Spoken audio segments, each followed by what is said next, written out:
विश्वास के सितारे के दूसरे भाग में आपका स्वागत है।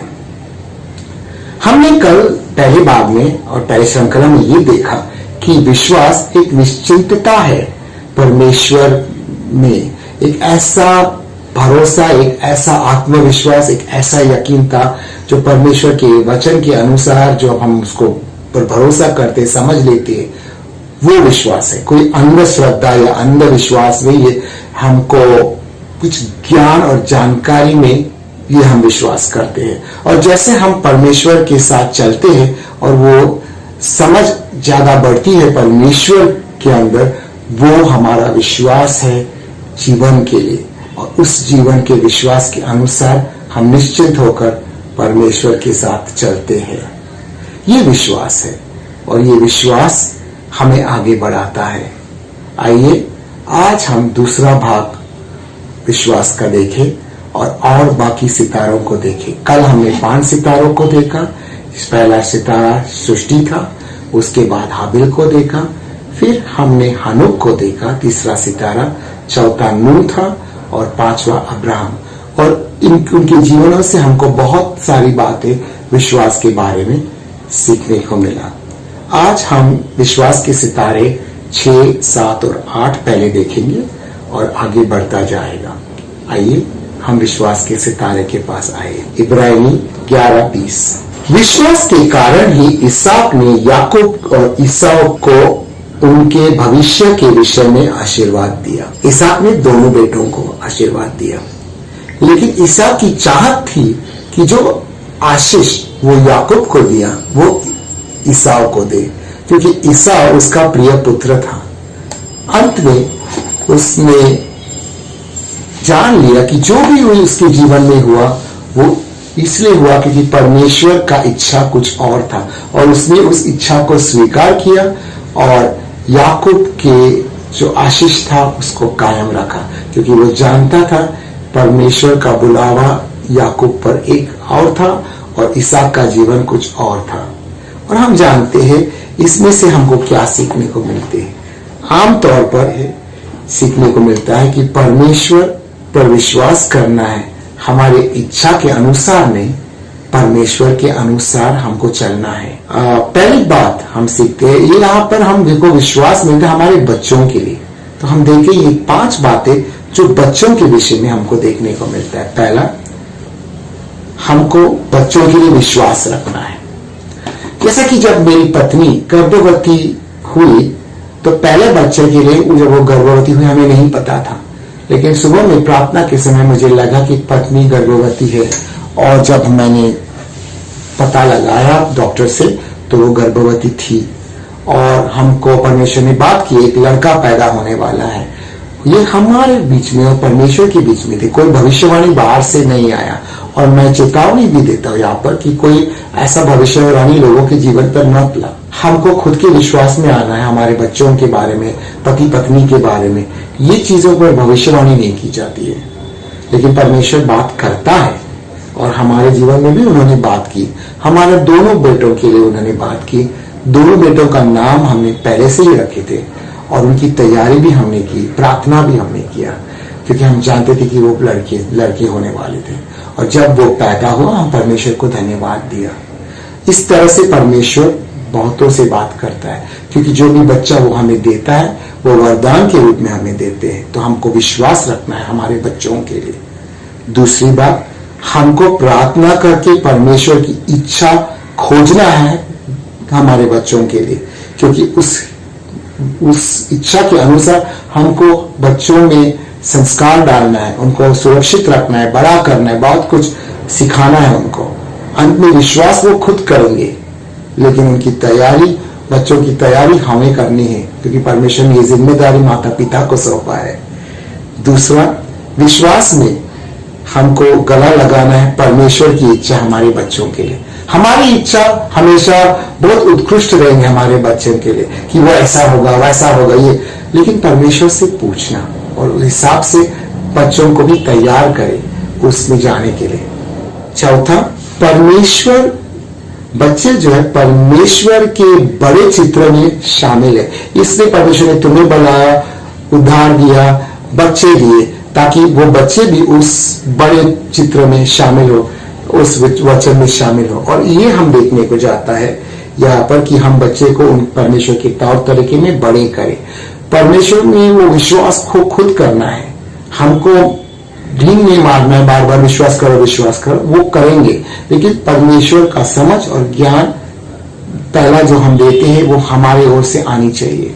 आगे बढ़ते हैं और सितारा नंबर 7 को देखते हैं जो याकूब है। अब याकूब को ही देखो, विश्वास के कारण ही याकूब ने जब वो मर रहा था यूसुफ के हर पुत्र को आशीर्वाद दिया और अपनी लाठी के ऊपरी सिरे पर झुककर सहारा लेते हुए परमेश्वर की उपासना की। यूसुफ के 2 पुत्र थे, बड़ा और छोटा। यूसुफ चाहते थे कि बड़े को बड़ा आशीष मिले, छोटे को छोटा, लेकिन याकूब ने ऐसा नहीं किया। याकूब ने परमेश्वर की इच्छा ढूंढा और उस इच्छा के अनुसार उन बेटों को आशीष दिया। वैसा ही हमको भी सोचना है कि परमेश्वर तुम हमारे बच्चों से क्या चाहते हैं। दोनों को आशीष मिले, लेकिन आशीष अलग थे। और इस तरह से हमको आने वाली पीढ़ी के लिए, एक अगर चर्च के अगुवा है तो आने वाली पीढ़ी के लिए हमें आशीष रखना है, परमेश्वर से मांगना है हर एक के जीवन पर क्या आप चाहते हैं परमेश्वर, ताकि उस हिसाब से हम उनका शिष्यत्व करें, उन्हें प्रोत्साहित करें कि वो आगे बढ़े। और हमारे बच्चों के लिए भी याकूब जानते थे कि ये मायना नहीं रखता कि कौन सा बच्चा पसंदीदा है, हमें ये मायना रखता है कि परमेश्वर का बुलावा किस रीति से फलाना बच्चा पर है और कैसी रीति से फलाना बच्चा पर है, उस हिसाब से हमको देखना है। क्योंकि दोनों को परमेश्वर के योजना में एक भूमिका निभाना है, लेकिन भूमिका अलग है। हमारा पसंदीदा लड़का बड़ा भूमिका निभाएंगे, दूसरा छोटा भूमिका, ऐसा नहीं है। परमेश्वर के हिसाब में शायद छोटा बड़ा बुलावा करेगा और बड़ा में छोटा बुलावा होगा, पता नहीं। तो हमको हर बच्चे को खास समझ के उनको परमेश्वर के तौर तरीके में बड़ा करके उन्हें आशीष देना है। बस विश्वास हमको ये सिखाता है, इस कहानी में भी हमको सीखने को ये मिलता है कि हम कहे परमेश्वर मेरी इच्छा नहीं तुम्हारी इच्छा हो। यीशु ने गेत्सेमनी के बगीचे में भी ऐसा कहा, मेरी इच्छा नहीं तेरी इच्छा हो। और यहाँ पर याकूब ये सीख रहा है आशीष देते समय कि जीवन में विश्वास में हमारी इच्छा के अनुसार नहीं होता है। हम इच्छा रखें या न रखें, परमेश्वर की इच्छा ढूंढते हैं और उस पर यकीन करते हैं। हमारी भावनाओं पर, हमारी पसंदीदा भावना को लेकर कि हमें विश्वास है कि परमेश्वर हमें देगा, नहीं। परमेश्वर से पूछो और अगर परमेश्वर कहता नहीं तो मान लो और परमेश्वर की इच्छा अपना लो, क्योंकि उसमें ही हमारी भलाई है, सुरक्षा है और बढ़ोतरी भी है। आगे बढ़ते हैं, सितारा नंबर 8 और ये यूसुफ है। विश्वास के कारण ही यूसुफ ने जब उसका अंत निकट था इज़राइल निवासियों के मिस्र से निर्गमन के विषय में बताया तथा अपना अस्थियों के बारे में आदेश दिए। अब यूसुफ का विश्वास के कारण वो दूरदृष्टि रखा, एक भविष्यवाणी ला सका आने वाले समय के लिए, क्योंकि वो परमेश्वर पे भरोसा कर रहे थे कि एक दिन, हालांकि अब सारे इजरायली लोग मिस्र में निवास कर रहे थे, आशीष मिल रहे थे, एक समय आएगा जब उनको यहाँ से जाना है। उस समय यूसुफ कहते मेरे हड्डियों का भी व्यवस्था मैंने की है, उसको लेके जाना है साथ में, वहां पर मुझे दफनाओ जो प्रतिज्ञा की भूमि है, हमको परमेश्वर के प्रतिज्ञाओं में दफनाओ। इस वक्त के लिए ये परमेश्वर ने किया है, लेकिन एक समय आएगा जब आपको यहां से जाना होगा। और वो ऐसे समय में भविष्यवाणी ला रहे थे जब सारे इजरायली लोग मिस्र देश में खुश थे और अच्छा नाम कमा रहे थे, क्योंकि यूसुफ जो था उस देश का प्रधानमंत्री था। लेकिन यहां से हमको विश्व के विश्वास से हमको ये सीखने को मिलता है कि विश्वास हमें भविष्य में देखने को अनुमति देता है। परमेश्वर हमको भविष्य बताता है, संपूर्ण भविष्य नहीं, लेकिन जो हमारे लिए मायना रखता है इसलिए बताता है ताकि हम भविष्य के लिए प्रार्थना कर सके। इसलिए बताता है तो कि हम औरों को बता सके भविष्यवाणी के तौर पर कि ऐसा होगा। ये कुछ चीजें बताना है, कुछ चीजें नहीं बताना है। ये परमेश्वर से बुद्धि और ज्ञान मांगो। और तीसरी बात कि हम योजना करें और तैयारी करें भविष्य कार्य के लिए, उदाहरण के तौर पर तुम्हारे जीवन में भविष्यवाणी आएगा और आ सकता है कि तुम प्रचारक बनेगा। अब प्रचारक बनना है तो उसकी तैयारी करनी है, यही प्रचारक नहीं बनेंगे। उसका मतलब ये नहीं मैं जाकर स्टेज पर अभी प्रचार करेगा, बाइबल खोल के भाई अपना वचन देगा, नहीं। पहले अध्ययन करना है। तैयारी ये होता है, अध्ययन करो, बाइबल को शुरू से अंत तक कई बार पढ़ो, मगन करो, अध्ययन करो, किताबें पढ़ो, बाइबल को अपने जीवन में पूरी तरह से सेकने दो, अंदर ग्रहण करो, उसको अपने अनुभव में लेकर आओ और अनुभव से उन वचनों को जियो और देखो किस तरह से विश्वास तुम्हारे अंदर बढ़ने तक जा रहा है। और एक दिन ऐसा आएगा जब परमेश्वर खुद तुमको मंच देगा और कहेगा प्रचार करो। उसके पहले मत करो, लेकिन उसके पहले उसकी तैयारी करो। और ये तैयारी ये है कि हम परिश्रम करके वचन को मजबूत हो जाए। और हमको ये जानना है कि जब भविष्यवाणी हमारे जीवन पर आते हैं हम उसकी तैयारी करते हैं और रुकते हैं उस समय के लिए जब वो भविष्यवाणी पूरे हो। उसके पहले हम वो भविष्यवाणी को अपने बलबूते पर पूरा करने की कोशिश नहीं करें। नेक्स्ट सितारा नंबर 9, मूसा के माता और पिता। 11:23। विश्वास के आधार पर ही मूसा के माता पिता ने मूसा के जन्म के बाद उसे 3 महीने तक छुपाए रखा, क्योंकि उन्होंने देख लिया था कि वह कोई सामान्य बालक नहीं था और वे राजा की आज्ञा से नहीं डरे। यहाँ पर क्या देखने को, वापस हम उस विश्वास के पास आ रहे हैं जिसके द्वारा हम अपने बच्चों का परवरिश कर सकते हैं, उनको बड़ा कर सकते हैं, आने वाली पीढ़ी को हम तैयार कर सकते हैं। हमको कुछ चीजें पहचानना है विश्वास में, और वो क्या है? जैसे हम बच्चों को सुरक्षित रखते हैं, उनकी देख रेख करते हैं, उनके विश्वास में आने के लिए हम योजना करते, हमको कुछ चीजें देखना है। पहला, हमें पहचानना है कि वो बच्चे जो है परमेश्वर ने हमें दिया है उनकी योजनाओं के लिए, उनके मकसदों के लिए, और इस तरह से हमको उनको सुरक्षित रखना है, उनका परवरिश कराना है। हमको उन्हें बड़ा करना है, उन्हें सुरक्षित रखना है और योजना करना है उस हद तक जिससे हमको बन पाता है।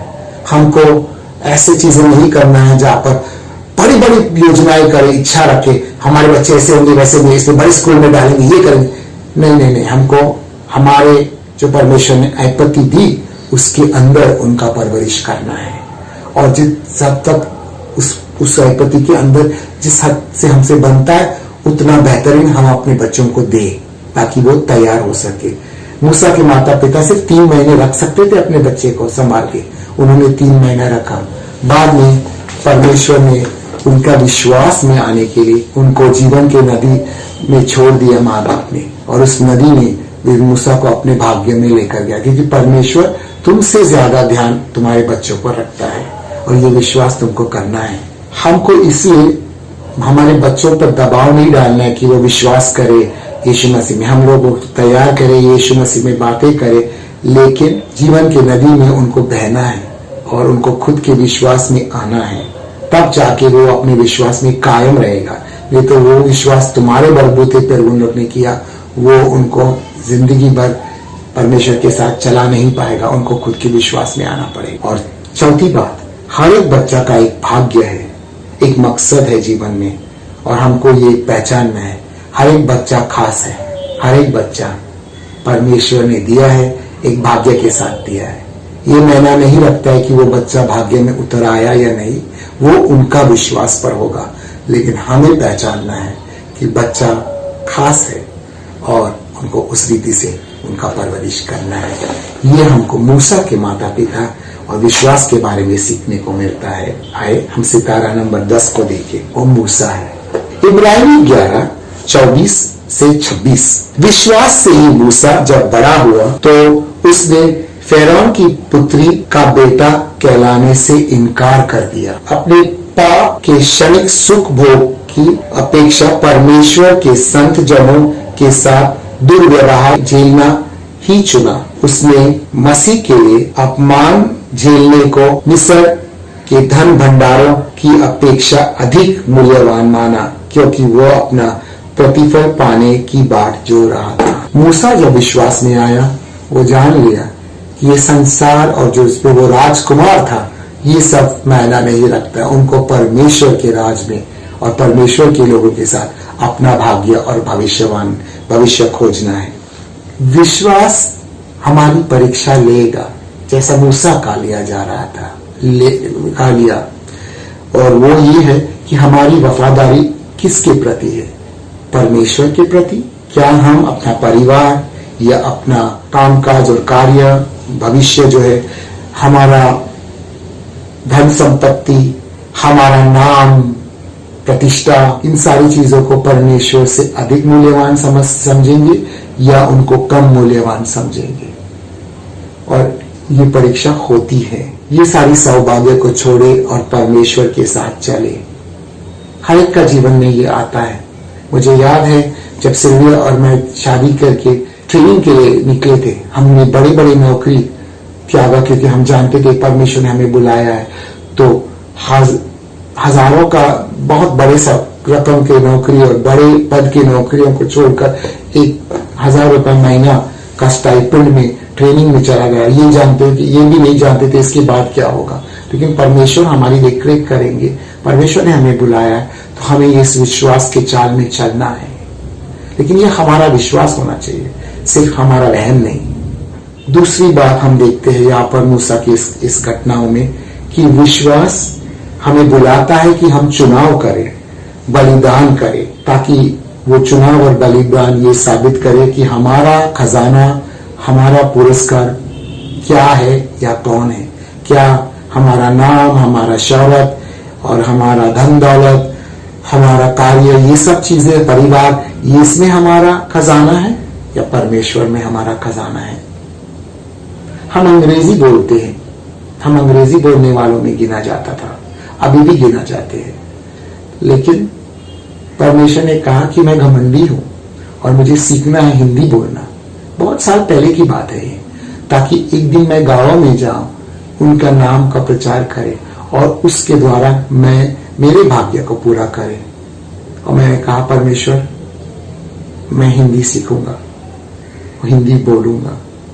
अब 15-20 साल हो गया, उससे ज्यादा नहीं। मेरे बेटे 24 साल के हैं, तो ये उसके पहले की बात है। हमारी नई शादी हो गई तो 25-26 साल हो गया। और मैं बाइबल लिया, हिंदी में पढ़ने लगा। आज मैं तुम्हारे सामने खड़ा हूं और मैं सिखा रहा हूं। और मैं हमेशा बोलता हूं, बहुत बार इसको बोलता हूं अलग अलग जगहों में, क्योंकि मैं जानता हूं कि ये विश्वास है, विश्वास की तैयारी करना है। और एक दिन वो तैयारी तुम्हारे काम में आएगा। और चुनाव करना है कि हम अपने अंग्रेजी समझ लेकर बैठेंगे या हिंदी भी सीखेंगे। मैं नहीं कहता कि अंग्रेजी लोग घमंडी है, नहीं, मैं घमंडी था। मैं सोचता था मैं अंग्रेजी हूं, मेरे तौर तरीके अलग है, मैं यूपी जाएंगे भाई साहब, बाबा नहीं, ऐसे लोगों के साथ क्या बैठना जाना नहीं। लेकिन आज मैं खुश हूं कि परमेश्वर ने मुझे नम्र बनाया, सर झुकाने के लिए, और दीन बनाया। इसलिए क्योंकि इसी में सर झुकने से मेरी भलाई थी, मेरे भाग्य थे। और ये हर एक के जीवन में ऐसा है। अब तुम्हारा घमंड क्या है, तुम कौन सी चीज में अपना प्रतिष्ठा लेता है, ये मैं नहीं जानता, परमेश्वर जानता है और तुम जानते हो। इसके विषय में परमेश्वर के साथ चर्चा करो। विश्वास हमें मदद करता है परमेश्वर को पहचानने में कि वो सबसे मूल्यवान है हमारे लिए, वो हमारा सर्वोत्तम पुरस्कार है। ना धन, ना शौहरत, ना कुछ भी नहीं। और दूसरा, हम अपने दोस्तों के मजाक सहन ले तो क्या हुआ, दोस्त मजाक करते कि तू विश्वासी बना, ऐसे बड़े बड़े 100 चूहे खाई की बिल्ली हर्ष को चली बोलते हैं हमारे बारे में, हमें बुरा लगता है। मैं तो कहेंगे ठेंगा से बुरा लग, बोलने दे। किसी का बोलना बंद नहीं कर सकते, जैसे कुत्तों का भौंकना बंद नहीं कर सकते। हमको परमेश्वर को मूल्यवान समझना है। लोग कुछ भी बोले कोई फर्क नहीं पड़ता, ये विश्वास है। ये नहीं कि सब लोग हंस रहा है इसलिए मैं नहीं जाता है सुसमाचार सुनाने के, ये सब लोग हंसता मेरे ऊपर इसलिए मैं परमेश्वर के कलीसिया में नहीं जाता है। उठो उससे, एक आश्वासन रखो कि तुम्हारा परमेश्वर भला है, वो तुम्हारा सर को ऊंचा उठाएगा। लेकिन इस वक्त के लिए दीन बनकर कलीसिया जाओ और परमेश्वर के लिए जियो और देखो क्या होता है। जब तक तू नहीं करेगा तब तक तुम्हें मालूम नहीं पड़ेगा, तब तक तुम तो अपने भाग्य में प्रवेश नहीं कर पाएगा। विश्वास के कारण ही राजा का कोप से न डरते हुए उसने मिस्र का परित्याग कर दिया। वो डटा रहा मानो उस अदृश्य परमेश्वर दिखा रहा है। उसने वो अनदेखे परमेश्वर अदृश्य परमेश्वर को ग्रहण कर लिया, देख लिया आत्मिक आंखों से और पहचान लिया कि उनके सामने कुछ टिकने वाले नहीं, हमको उनके साथ चलना है। और यहां पर चौथा सबक मूसा से सीखने को मिलता है। सच्चा विश्वास डर को निकाल देता है, डर पर विजय पा लेता है। हम बहुत सारी चीजों से डरते हैं। जब हम यीशु मसीह के पास आते तो बहुत सारे अलग अलग डर हमारे जीवन में होते हैं। अब्राहम के जीवन में भी था, मूसा के जीवन में भी था। राजा से डरना नहीं डरा, ठीक है, लेकिन पहले तो डरता था इसलिए नहीं डरा और निकल गया वहां से। और जैसे हम भरोसा करने को सीखते हैं परमेश्वर के ऊपर, ये भयभीत परिस्थितियों में हमारा डर हिम्मत में बदल जाता है। हमको यहाँ पर समझना है कि हमारा विश्वास वो विश्वास है जिसमें सिद्ध प्रेम जो परमेश्वर के प्रति हम करते हैं वो सारे डरों को भगा लेता है। हम इतना प्रेम, जब हम परमेश्वर का प्रेम हमारे प्रति देखते हैं, हमको निश्चित होना कि परमेश्वर हमारा ख्याल रखेगा। मैंने एक कहानी सुनी थी कि एक व्यक्ति बम गिर रहे थे, चारों ओर युद्ध चल रहा था और वो नींद, सुकून की नींद सो रहे थे विश्वासी, और वो कह रहे थे देखो परमेश्वर के हाथ में मेरा जीवन है, मैं निश्चिंत हूं, मुझे कोई डर नहीं। इस तरह से हम बन जाते, जैसे हम सफर करते रहते हैं परमेश्वर के साथ में, एक नजदीकिया रिश्ता में, एक विश्वास के साथ, एक भरोसा के साथ, और हम निश्चिंत हो जाते हैं और निश्चिंत नींद भी सो लेते हैं। ये विश्वास है और ये हमको सीखने को मिलता है। विश्वास हमारे डरों को भगा देता है और हमको विजय देता है डर के ऊपर। दूसरा सबक मूसा से, इब्रानी 11:28। विश्वास से ही उसने यानी मूसा ने फसह पर्व का लहू छिड़कने का पालन किया ताकि पहली संतानों का विनाश करने वाला इजराइल की पहली संतान को छू न पाए। जब पहलोटों का अंत होने वाले थे, फसह का पर्व का स्थापना की मूसा ने, जैसे परमेश्वर ने कहा, इसीलिए, और उस लहू को द्वार पे डाल दिया, ये विश्वास के साथ कि अब हमारे घर में पहलोटा का मृत्यु नहीं होगा। हमारे घर में लहू बढ़ाया है, लहू का सुरक्षा कवच है। हमारे ऊपर से मृत्यु उठकर चला जाएगा। ऐसे जो उन्होंने लहू डाल के दीवार पर ऐसे प्रथा किया, वैसे मसीहत्व में दो प्रथाएं हैं, एक बपतिस्मा है और एक प्रभु बोझ है जो हम करते हैं। और ये प्रथा हम अंधश्रद्धा में कर सकते हैं और उसका कोई मायना नहीं रहेगा, या हम श्रद्धा के साथ एक निश्चिंतता और परमेश्वर पे भरोसा करके कर सकते हैं और वो फर्क लाएगा। हम मीटिंग्स को बहुत अहमियत देंगे क्योंकि ये पता नहीं है कि मीटिंग में जाओ, क्या ये मीटिंग बार बार प्रभु कर लेंगे, हम प्रार्थना कर सकते हैं, ऐसा सोच नहीं रहेंगे। क्योंकि हम जानते हैं कि हमारे मीटिंग, हमारी प्रार्थना में जब हम जाते तो हम परमेश्वर को ये कहने के लिए जाते कि परमेश्वर, हम विश्वास करते तुम हमारा जीवन का मालिक है। और कैसे, मैं दिखाना चाहता हूं। ये प्रथा मूसा ने किया ताकि वे लोग प्रतिज्ञा की भूमि में प्रवेश करें, और परमेश्वर ऐसे कुछ चीजें हमें दिया, जैसे रविवार को सब संतों का एक साथ आना, प्रभु भोज करना, आराधना करना, प्रचार सुनना, क्योंकि उससे विश्वास उत्पन्न होता है। जैसे प्रचार हम सुनते हैं, हमारे दिल में भी विश्वास उठते लगता है, इसलिए प्रचारक का बातें सुनना, बपतिस्मा लेना, क्योंकि हम विश्वास करते हैं और विश्वास में चलना चाहते हैं। हम इन प्रथाओं को नजरअंदाज नहीं करते क्योंकि ये हमारा विश्वास का प्रकटीकरण है। जब हम, उदाहरण के तौर पर, जब हम रोटी और प्याला में भाग लेते हैं, हम कहते हैं कि कोरिन्थियों के वचन के अनुसार कि हम प्रभु का मृत्यु का घोषणा करते हैं जब तक कि वो दोबारा न आए। ये एक विश्वास का वाक्य है जो घोषित करता है कि ये जो हम कर रहे हैं ये एक विश्वास का कार्य है, जो कह रहा है संसार से और हमको और सबको कि यीशु मरा है और उसके द्वारा हमें उद्धार मिला है, और उस उद्धार के कारण हम प्रतीक्षा कर रहे हैं कि यीशु दोबारा आए, और जब वो आएगा वो हमें उस सारी प्रतिज्ञाओं को पूरा करने के लिए उस आने वाले राज्य में ले जाएंगे, जहां पर हम हमेशा के लिए उनके साथ रहेंगे। ये हमारा विश्वास का वाक्य है जो हम एक तरह से प्रथा के द्वारा करके दिखा रहा है। इसलिए ऐसे चीजों पर हम मुंह नहीं बनाओ, मीटिंग्स में जाया करो, क्योंकि हम कह रहे हैं मसीह को जब तक तुम न आए हम मिलते रहेंगे और तुम्हारी प्रशंसा के गीत गाएंगे, तुम्हारे बारे में सुनेंगे और विश्वास में एक साथ एक लोग होने के नाते बढ़ते जाएंगे, क्योंकि इन्हीं लोगों के साथ मुझे अनंत काल तक जीना है। इन चीजों पर हम विश्वास रखें। प्रभु भोज, ये सारा बपतिस्मा, मीटिंग्स में जाना, स्तुति आराधना में शामिल होना, प्रचार सुनना परमेश्वर का वचन का, क्योंकि ये सारी चीजें एक आशा के बारे में बात करता है हमारे जीवन में, विश्वास का जो हमारा मसीह में है।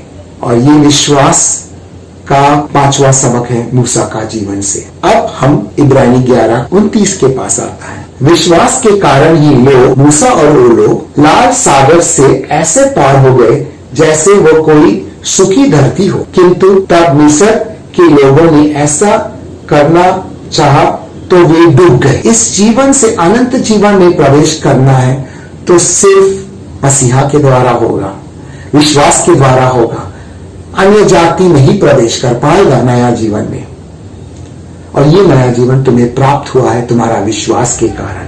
और यहाँ पर हमको छठा सबक सीखने को मिलता है मूसा के जीवन से। चलो और विश्वास में बढ़ो, परमेश्वर के साथ चलो और विश्वास में बढ़ो, ताकि तुम्हारा एक सिद्ध आश्वासन हो, एक सिद्ध निश्चिंतता हो, ताकि एक वो महान जब पार करना पड़ेगा, अंतिम महान क्रॉसिंग, उसमें हमको विश्वास रहेगा पार करने के लिए कि हम इस जीवन से अनंत जीवन में प्रवेश करने जा रहे हैं। और हम डरेंगे नहीं, लेकिन जान कर जाएगा कि हम जा रहे प्रभु के घर। वो उस पानी को बंटवारा में हिस्सा लेगा मेरा प्रभु, और वो दूसरा हमारी बेड़ा पार करेंगे, इस पार से उस पार। याद रखो, जीवन विश्वास की हर चुनौती जो हमारे जीवन में आते है, एक तरह से इस तरह से पार करने का चुनौती है, लेकिन एक अंतिम चुनौती भी है जिसको हमें करना है, और तब जाके प्रतिज्ञा की भूमि में हम प्रवेश करेंगे।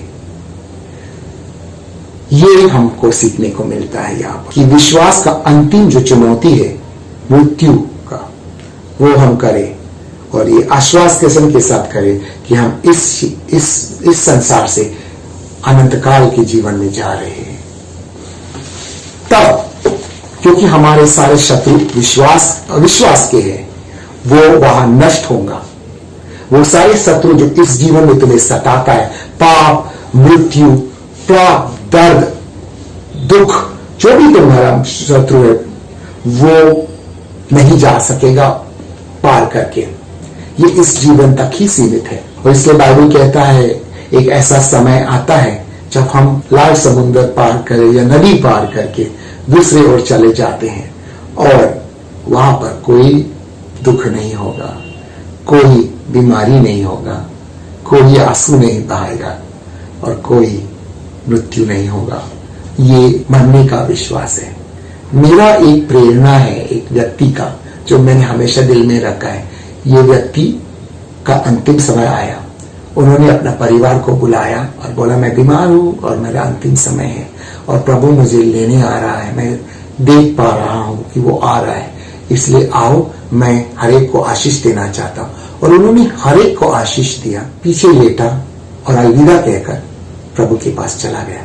और मेरी हमेशा प्रार्थना रहता है, प्रभु मेरी बीमारी कुछ भी क्यों नहीं हो, क्या कैसे मैं मरूंगा मैं नहीं जानता, लेकिन इस तरह से मैं जाऊं कि मैं आशीष देकर जाऊं, क्योंकि मैं इस संसार से आने वाले संसार में जा रहा हूं।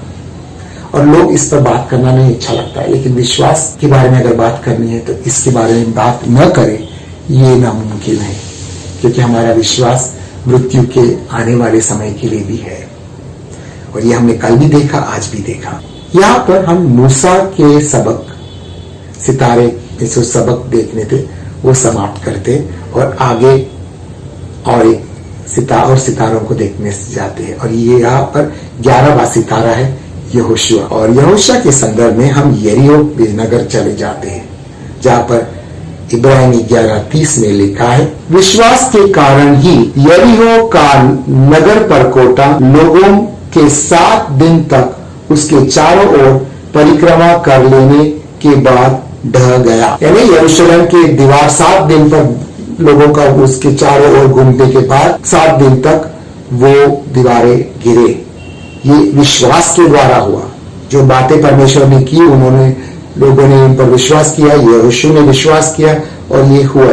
इससे हमको क्या सीखने को मिलता है? यरीहो का इस कहानी से हमको ये समझ में आता है कि हमारे जीवन में ऐसे बहुत सारी चीजें हैं जो दीवारें जैसे खड़ी होते, जिसका हम टक्कर नहीं ले पाते, वो हमारे सामने हिलता नहीं है, ऐसा लगता है कि वो जाएगा ही नहीं, ये समस्या जाएगा ही नहीं, और हमारा विरोध करता है वो दीवार। लेकिन यरीहो नगर का विश्वास इन दीवारों को चूर चूर होकर गिरने के बारे में बात करता है। जब हम परमेश्वर के साथ चलते हैं गोल गोल, और समय लगता है, 7 दिन लगता है, पूरा समय जाएगा, 7 का संपूर्ण समय होता है, और 7 दिन घूमो, परमेश्वर की आराधना स्तुति करते रहो। जो समस्या तुम्हारा विरोध है वो उसको गिरना ही गिरना है, क्योंकि वो परमेश्वर की योजना के अनुसार है। अगर वो योजना के अनुसार नहीं तो परमेश्वर बताएगा और तुम्हें उसे गला लगाना है, क्योंकि उसमें तुम्हारी भलाई है। लेकिन कभी कभी ऐसी चीजें हमारे जीवन में आता है जो परमेश्वर की ओर से नहीं है, उसके हमके विरोध चलना है, संपूर्ण समय चलना है स्तुति आराधना के साथ, क्योंकि हम जानता है कि परमेश्वर इन दीवारों को गिराएगा और हमें पार कर देंगे। जैसे हम दूसरों के जीवन में, मैं उदाहरण दे रहा हूं, दूसरों के जीवन के लिए प्रार्थना कर रहे हैं, सुसमाचार सुना रहे, लेकिन वो लोग विरोध कर रहे हैं, स्वीकार नहीं रहा है। हमको चलना है, हिम्मत नहीं हारना है।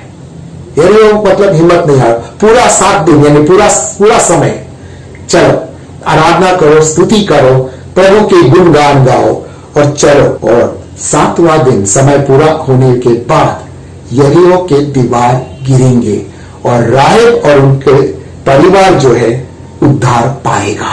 हिम्मत मत हारो। जब तुम सुसमाचार सुनाते हो, लोगों से सुनाते रहो, लोगों को सुनाते रहो, उसमें से एक राहेब और उनके परिवार उद्धार जरूर पाएगा और यरीहो का जो विरोध है वो गिरेगा। कब प्रभु की स्तुति करते रहो, विश्वास करते रहो और चलते रहो, एक आनंद का पुकार के साथ कि विजय होगा, विजय होगा, विजय होगा। सितारा नंबर 12, खुद राहब, इब्रानी 11:31। विश्वास के कारण ही राहब नाम का वैश्या आज्ञा का उल्लंघन करने वालों के साथ नहीं मरी गई थी, क्योंकि उसने गुप्तचरों को स्वागत सत्कार किया था। राहब की तरह हो सकता है हम भी बंदी हैं, जाल में फंसे हैं, ऐसे शहर के जाल में फंसे हैं जो पाप का शहर है, जो बंधन का शहर है, जो नश्वर शहर है, जो खराब होते जा रहे हैं, जिसकी बदबू उठ रहा है, हम उसमें फंस गए। हम उस दलदल से, उस शहर से निकल नहीं पा रहे, हम उसके चुंगल से नहीं निकल सकता है। उनकी दीवारें बहुत मजबूत है। जो भी परिस्थिति हमारे ऊपर हो या जो भी ऐसे बार बार दोहराते हैं हमारे पाप हमारे जीवन में, वो अगर हम भरोसा करते हैं और परमेश्वर का संदेश और उनके प्रचारक को स्वागत करते हैं हमारे जीवन में, उद्धार का संदेश कि ये शहर का नाश होगा, और अगर तुम कोई शहर खाया जा रहा है, खत्म कर रहा है, तो इस शहर से तुम बच सकते हो अगर तुम हमारा संदेश में विश्वास करते हो। और अगर हम स्वीकार करते हैं इसे संदेश, छुटकारा का संदेश, जिस तरह से राहब ने जासूसों को स्वीकार किया, को स्वागत किया, और हम तैयार हैं एक लाल धागा अपनी खिड़की पे बांधना कि हम इस मसीहा का लहू में विश्वास करेंगे, इस उद्धार के में विश्वास करेंगे। तो ये जो संदेश है और जो भरोसा हमने की मसीहा पर और उनका छुटकारा पर, उसका लहू पर, वो हमें छुटकारा जरूर देगा और हम आजादी पाएगा ही पाएगा। समय लग सकता है, 7 दिन यानी पूरा समय लगेगा।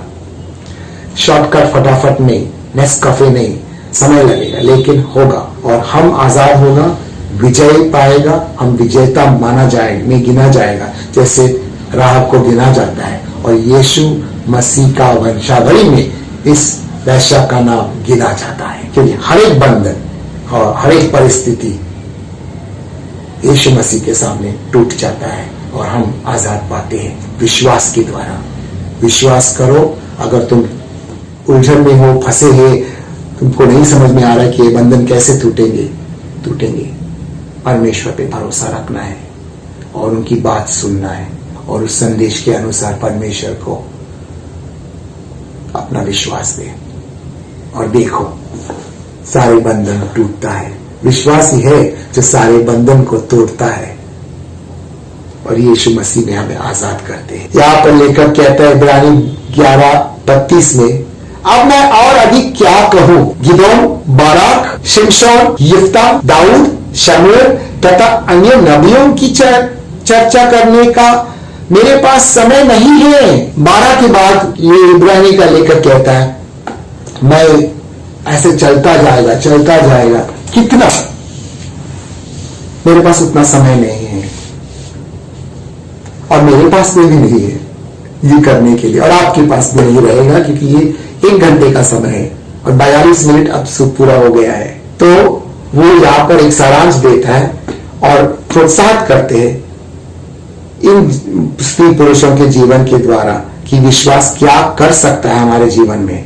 और हम देखता है कि ये मैंने नहीं रखता, हम गिदोन की तरह डरपोक हो सकते हैं शैतान से और उनकी सेना से, लेकिन परमेश्वर हमारा इस्तेमाल कर सकते हैं अगर हम उन पर विश्वास करेंगे। बाराक के पास आत्मविश्वास नहीं था कि वो ये कर सकता है और उतना वो आत्मिक नहीं है ऐसा वो सोचता था, लेकिन बाराक का परमेश्वर ने इस्तेमाल किया। शिमशोन तो स्वयं पर काबू नहीं करते थे, सहनशीलता नहीं था उनके पास, वो बहुत आसानी से उसकी भावना में और उनके शरीर की अभिलाषा में ढक जाते थे और फिर भी परमेश्वर उनका इस्तेमाल करता है।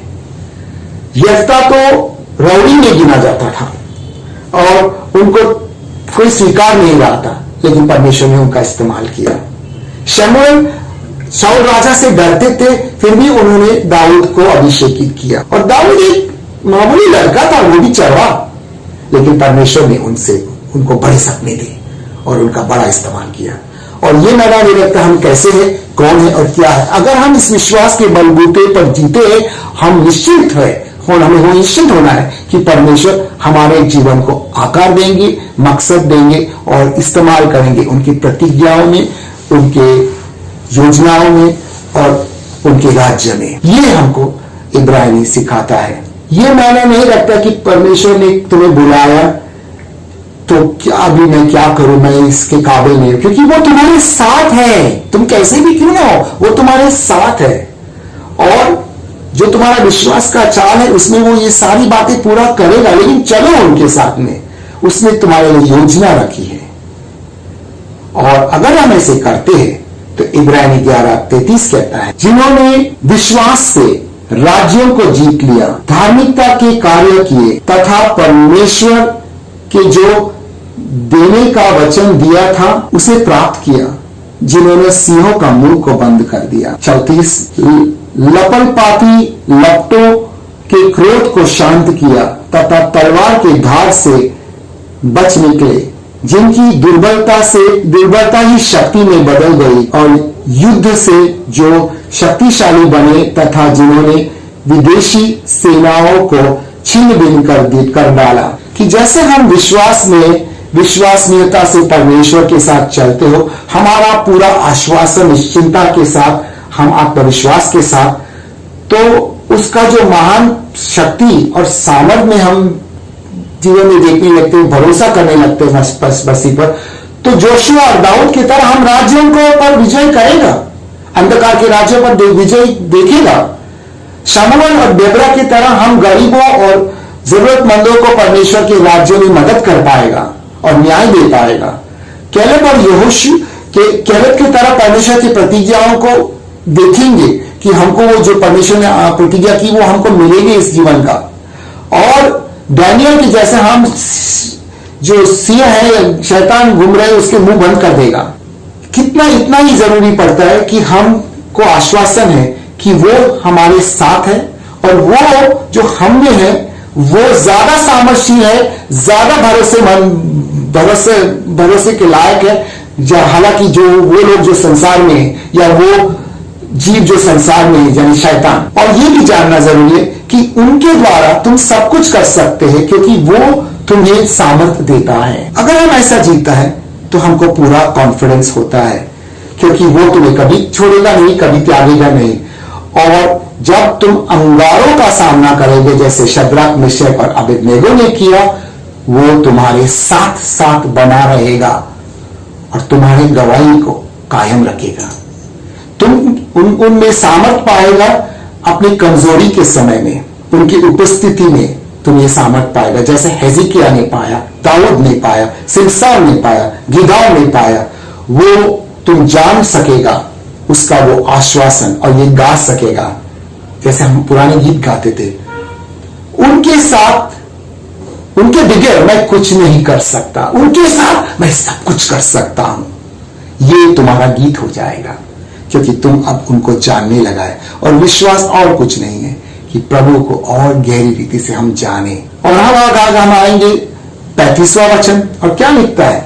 स्त्रियों ने अपने मरे हुए को फिर से जीवित पाया, बहुतों को सताया गया, किंतु उन्होंने छुटकारा पाने से मना कर दिया, ताकि उन्हें एक और अच्छे जीवन में पुनरुत्थान मिल सके।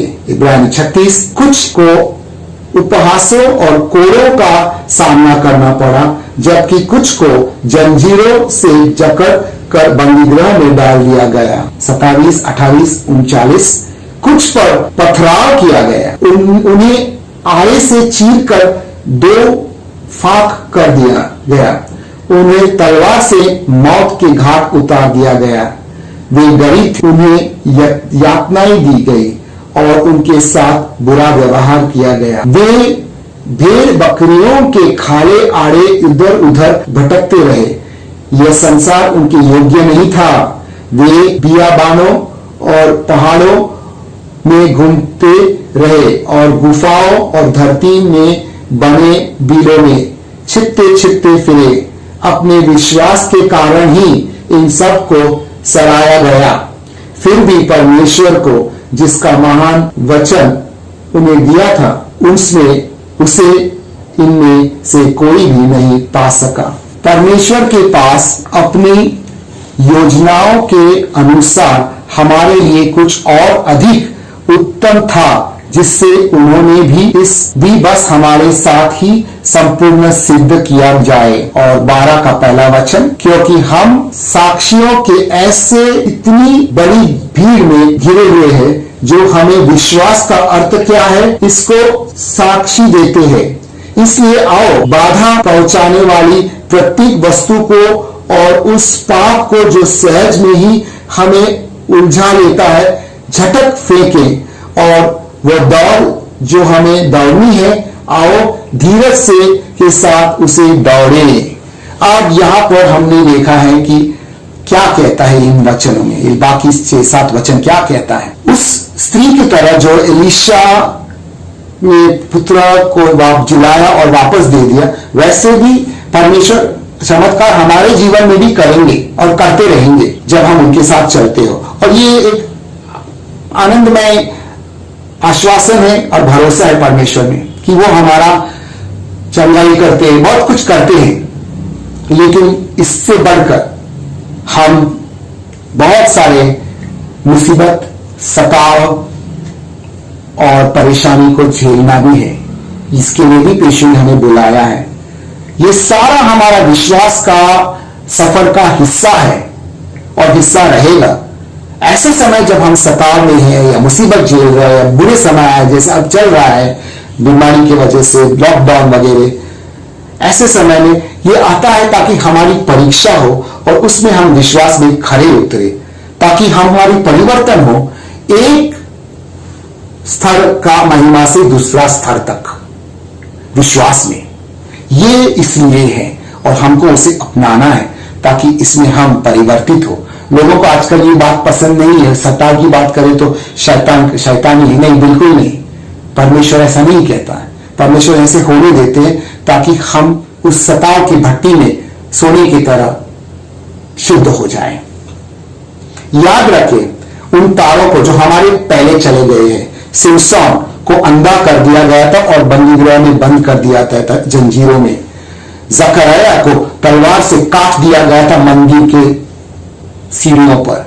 यशायाह को 2 टुकड़े में आरी के द्वारा काट दिया गया था। यिर्मयाह को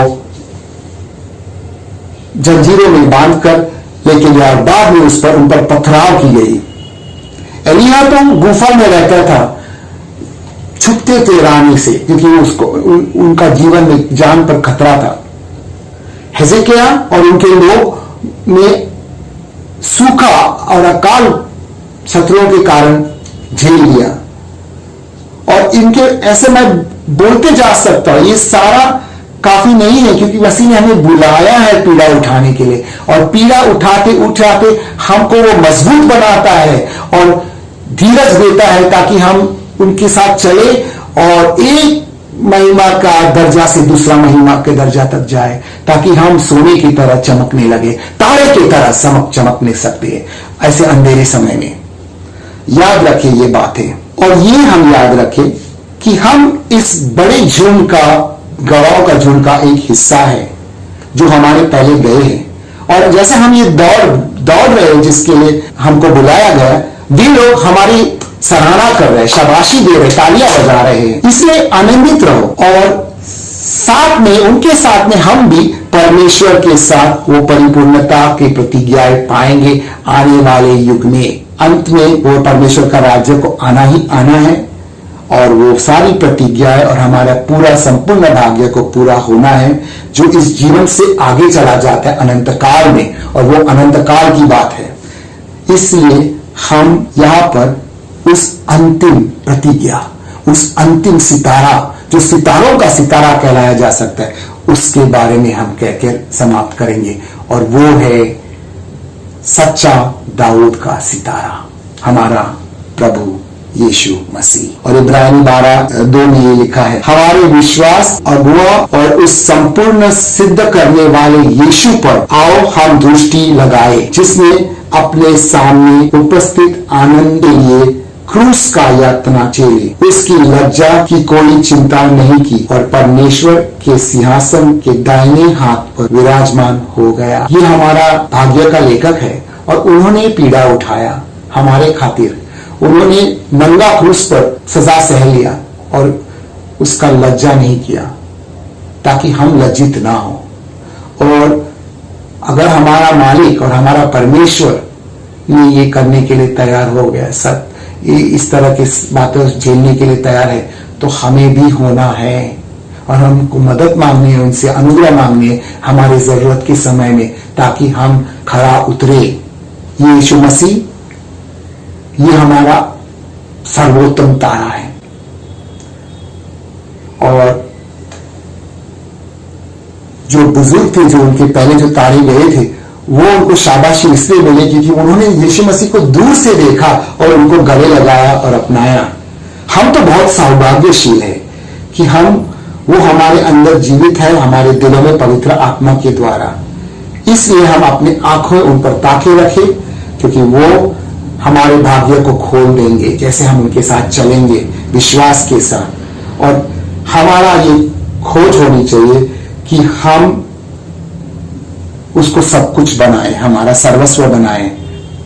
इसलिए भाइयों और बहनों, उनको जानने को सीखो उनको खुश करने के लिए तुम्हारे आज्ञाकारिता के द्वारा, और सीखो उनके साथ जीने के लिए उनके तौर तरीके के अनुसार, तुम्हारे नहीं।